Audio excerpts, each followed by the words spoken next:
In developing news, while the push is still on in Oregon to get people their first COVID shot, there's now a move to get hundreds of thousands a third shot. That's right. Today, Governor Brown and state health leaders detailed who is eligible right now for that booster shot. Lisa Balick is live in downtown Portland with the details. Lisa?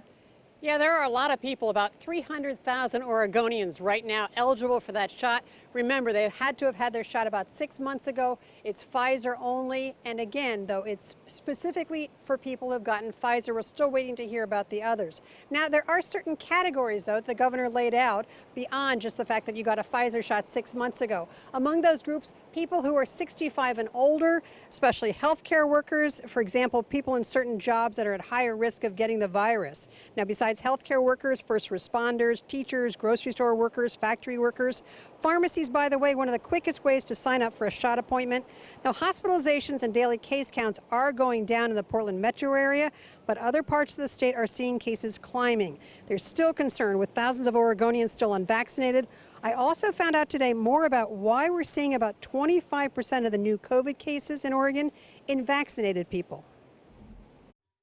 And the more vaccinated people there are, the more breakthrough cases we can expect to see.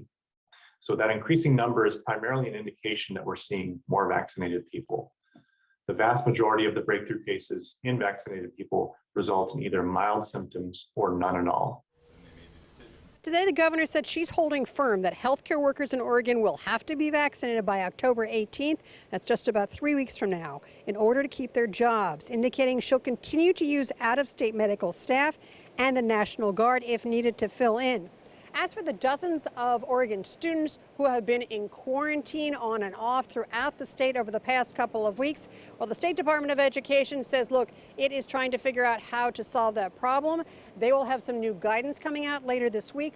I'll have some details of that coming up today at 5. Live in downtown Portland, Lisa Balick, KOIN 6 News.